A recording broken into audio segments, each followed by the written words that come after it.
జనగామ జిల్లా కావడానికి అన్ని అవకాశాలు, అన్ని హంగులు భౌగోళికంగా కానీ మరియు అన్ని విధాల నైసర్గికంగా కానీ భౌగోళికంగా కానీ అన్ని విధాల అవకాశాలు ఉన్నాయి.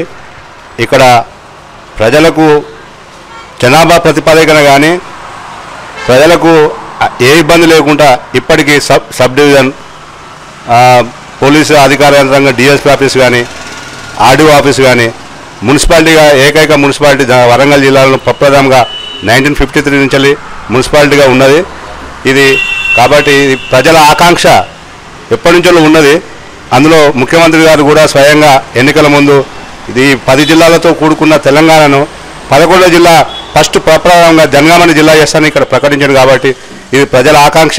ముఖ్యమంత్రి గారు కూడా ప్రకటించి ఉన్నారు. కాబట్టి దీన్ని వెంటనే జనగామ జిల్లా చేయాలి. అందులో వరంగల్ నుంచి హైదరాబాద్ పోవాలన్నా, సూర్యాపేట నుంచి సిద్దిపేట పోవాలన్నా 2 రహదారులను నేషనల్ హైవేలను కలిపే ప్రధాన కుడలి జనగామ. ఇక్కడ వ్యాపారం కూడా ప్రతి ఒక్క 2-3 జిల్లాల నుంచి కూడా ఇక్కడికి వచ్చి వ్యాపారం చేసుకున్నటువంటి వ్యాపార సంస్థలు ఉన్నాయి. గ్రెయిన్ మార్కెట్ కానీ ఇవన్నీ ఉన్నది. రిజిస్ట్రేషన్ ఆఫీసు కానీ ప్రతి ఒక్కటి లావాదేవీలు అన్ని వ్యాపార పరంగా కూడా జరుగుతుంది. కాబట్టి ఇది వెంటనే జనగామ జిల్లాను ప్రకటించవలసిందిగా జనగామ పిఎస్ఎస్ చైర్మన్గా జిల్లా డైరెక్టర్గా నేను ప్రజల పక్షాన కోరుచున్నాను.